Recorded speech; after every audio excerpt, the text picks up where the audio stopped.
Yes. Welcome back. This is On the Ground with Mwabili Mwagodi. Niko hapa Githunguri Town leo. Kama nilivyowaambia, nimekuja hapa kukusanya maoni ya wananchi. I'm trying to listen to what the people are saying, what they are telling their leaders and what they are telling us, sisi kama Wakenya na dunia nzima at large.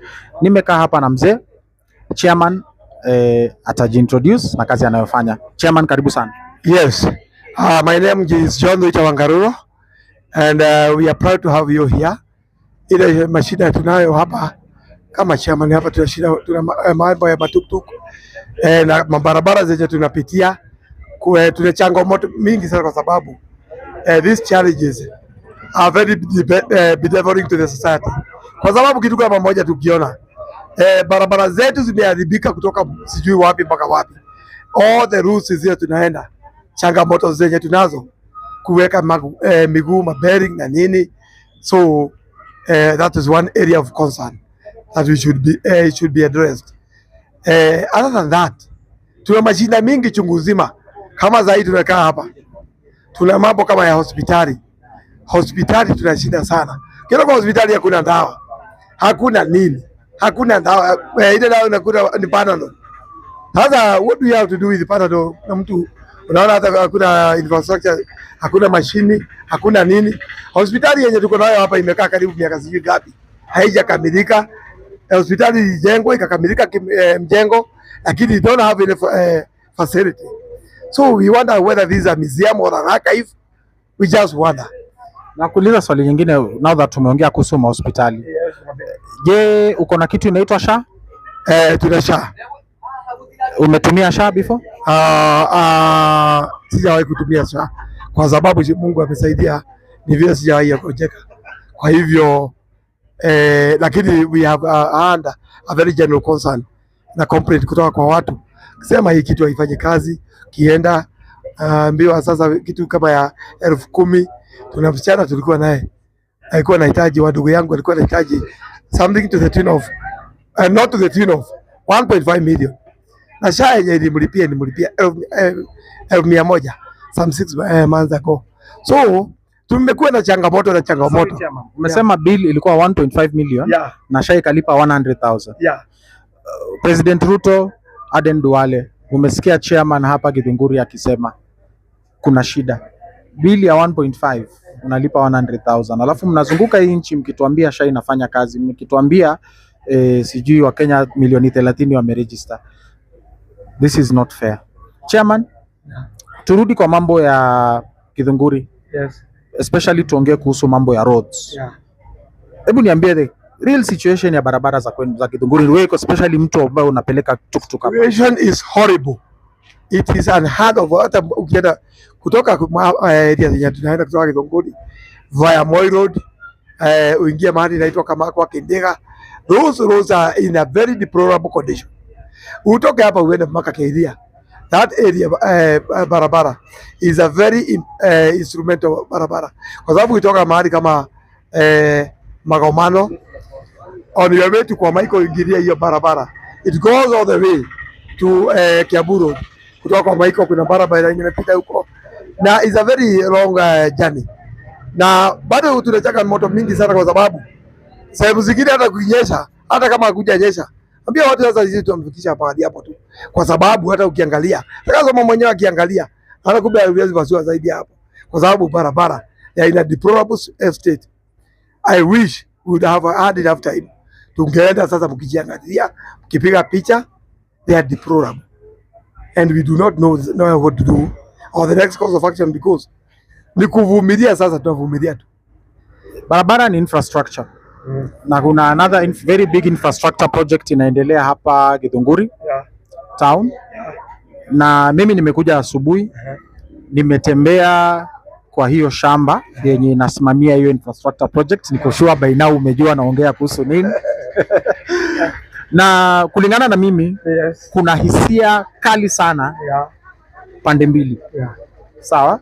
Kuna wale ambao hawataki affordable housing project, yeah, na kuna wale ambao wanataka affordable housing project. Yeah. Kwanza natoka na historia. Unafahamu historia ya hiyo shamba? Sina historia ya mwafaka, igawaje I have some idea, because baba yangu mwenyewe alikuwa ananiambia watu walikuwa wananyongewa huko, wanararishwa huko, na ananionyesha ni wapi. So not that I don't have an idea, because Githunguri is my homebound area. Number two, there are mixed reactions from people, kwa sababu watu wanaseuliza, hata mimi najiuliza, part and parcel of those people wanauliza, sasa tuseme wakati kama huu ukikuja kwangu uninunulie, kuja na nyama kilo 3, it was all my priority. Labda sijalipa stima, labda sina maji, labda mtoto amefukuzwa sababu ya 500. So the priority would have been the meat.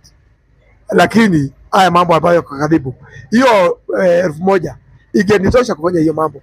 So in actual sense we are asking ourselves, do we have was public participation done?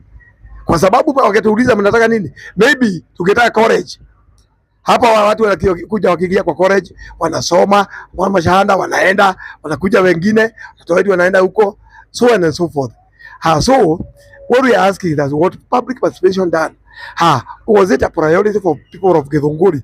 Those are the kind of mixed reactions and questions that are lingering in our minds, and we are asking ourselves.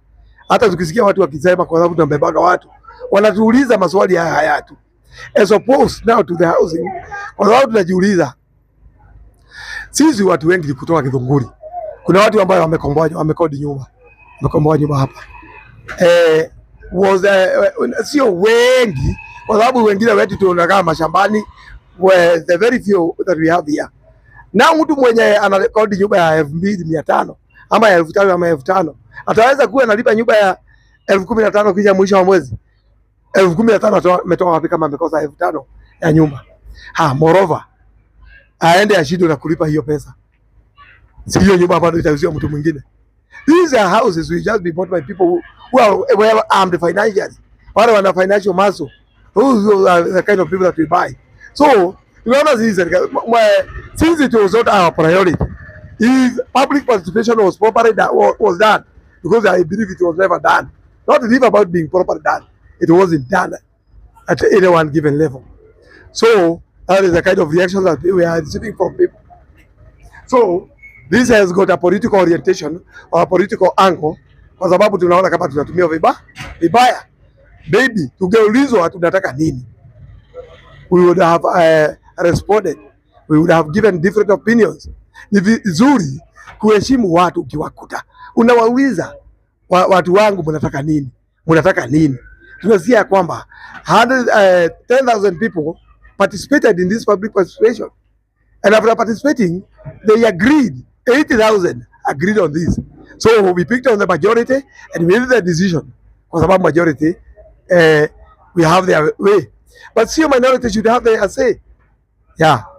I have another question. Yeah. This is a tricky one. 2027 inakuja. Na nimeshinda Githunguri. Yes. Nimeona watu wananchi. Nimeongea na wao. Temperature iko juu ya wananchi. Wewe kama mzee, unashauri aje wananchi kuhusu masuala ya siasa za urais, especially coming up to 2027? Well, we cannot decide for the people. It is the people who will decide for themselves. So what we are telling people is that we judge somebody by what you have accomplished. If you would have accomplished vile mambo alituahidi, we have no option other than to decide on another, taking a different course. Yeah. Bwana Chairman, kuna jambo ambalo limekuwa likiendelea nchini for more than 1 year now. Yeah. Na ni swala gumu la kuongelea, lakini nitaomba nikuulize. Swala la goons na political violence. Uko na maoni gani wewe kama Mkenya kuhusu hiyo siasa ambayo tunaonyeshwa 2026 tukiingia 2027 kwa elections? What I would say, the issue of hiring goons ni issue ambayo iko overtaken by time and event, kwa sababu hiyo ni mambo ya zamani sana, sio mambo ya kufanya hata hapa. Kwa hivyo tunasema ya kwamba because we have a government in place, ijaribu na sio kujaribu, ni wajibu wake, kwa sababu the government is there to give us security. The freedom of expression is enshrined already in our constitution. So what I would ask the president and the security operatives, They have got all the ability, they have got all the audacity, they have got all what it takes. Waensure ya kwamba people are not victimized. Ati saa hii nikiongea hivi sia jioni imekuwa namna hii kesho. This is not a banana republic, and we are entitled to security. We are entitled to everything that appertains to security. Kwa hivyo mimi naona mambo ya kwamba people are victimized. You see, kama hii mambo tumeona hapa mchana tukiona macho yetu ya Godfrey Osotsi, mambo kama hayo, kuna mtu anaongea mambo kama hayo. Elected representative, na unaona kwa hoteli akionekana waziwazi akichapwa, na tunaona watu sio wakimuuliza maswali. Now what kind of a country are we in? Ati ya kwamba nikiongea are we in a banana republic? We have to understand why the government cannot by the way, ni wale watu tu ambao wako kwa opposition, the kind of people that are facing this kind of victimization, this violence, this coercion. We have got what we call freedom of association, freedom of expression. It's already enshrined in the constitution, and the president saw na tukajionea akichukua sword akisema ya kwamba I'll defend the constitution. Now is that not in the constitution? Is that not part of the constitution? We just wonder what is happening in our country. President Ruto promises za 2022. Wewe kulingana na wewe ameachieve promise yote kweli, amedeliver yote? Not at all, because that is part and parcel of what I'm saying, that he has failed to address that kind of challenge as a president, the matter of insecurity, especially the freedom of expression. That is part of what I'm saying. The answer is already that question. Part of the answer is in the question. Kwa sababu what is doing, is it in accordance with what he said? Is it? Yeah, he promised. We never asked him, but he saw holding the sword. I defend this constitution. So what can I say to that? We can attest to what we are seeing.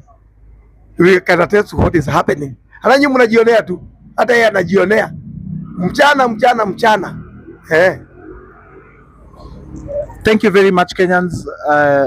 Huyu ni chairman wa Tuktuk Association hapa Githunguri Town. Napenda sana kushukuru bwana chairman, yes, take time ya kukuja kwa channel ya Mobili Mogodi. Yes. Please wakumbushe watazamaji wa subscribe, wa watch, wa like na wa share ujumbe ufikie kila mtu. Nasalimia, una watu nyumbani unataka kusalimia? Nawasalimia wote, nasalimia mama yangu mimi mmoja akiwa nyumbani, nasalimia bibi yangu, nasalimia watoto wangu kina June, kina Willy, nikiwaambia wa subscribe to this Mogodi TV. Wako kadi. And before we terminate, nataka kuuliza vijana wote kwa ujumla na kwamba mjaribu sana, sio mjaribu kwa sababu ni wajibu wenu. The only weapon that we have to choose good leaders and leaders that we want to choose ni ya kwamba tuondoe hao watu wote ambao ni watu wabaya, watu ambao they are not delivering. This regime, we have not business to do it. If you don't perform, we have not business with it. So this can only be achieved kuchukua kura. Kuchukueni kura vijana, kwa sababu you are our hope. The mistake that was done can only be corrected by you, and it will not be corrected through the sword, through protest, through what? It cannot be corrected through kuchukua kura, na sio kuchukua kura tu, na kuenda kuweka kura mahali penye inastahili. Thank you so much.